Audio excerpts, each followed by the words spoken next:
Welcome to our channel. Today we how to disable responsive breakpoint overrides in Webflow. Detailed guide step by step clearly. To disable responsive breakpoint overrides in Webflow, start by opening your project in the Webflow designer. Locate the element that you want to modify.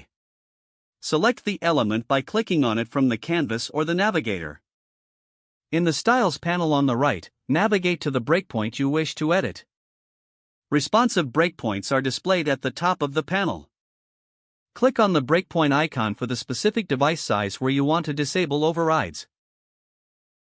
This will show you any styles that are currently applied to that breakpoint.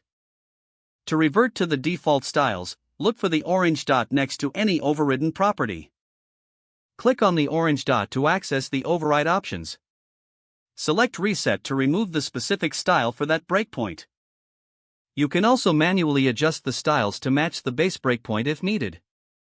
Once you have made the necessary adjustments, switch to other breakpoints to ensure consistency. Repeat these steps for each element that requires overrides to be disabled. Finally, preview your changes to ensure everything appears as expected across all devices. If the page does not load, refresh the browser or try again in a private or incognito window. Make sure you are using the correct email address, then retype it carefully to avoid small typos. If your password is not accepted, use the reset option and create a new strong password you can remember. Check your spam folder for verification or security emails, then complete any requested confirmation steps. Enable two-factor authentication if available to improve account security and reduce unauthorized access risk. After signing in, review your profile details so your contact information and settings are accurate and current. If you see an error message, note it down and try again. Log out when you finish, especially on shared devices, to keep your account and payment information secure.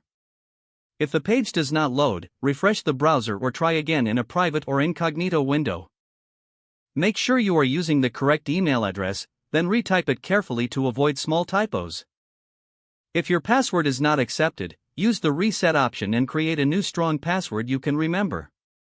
Check your spam folder for verification or security emails. Enable two-factor authentication if available to improve account security and reduce unauthorized access risk. After signing in, review your profile details so your contact information and settings are accurate and current. Don't forget to like this video and subscribe to our channel for more step-by-step tech guides.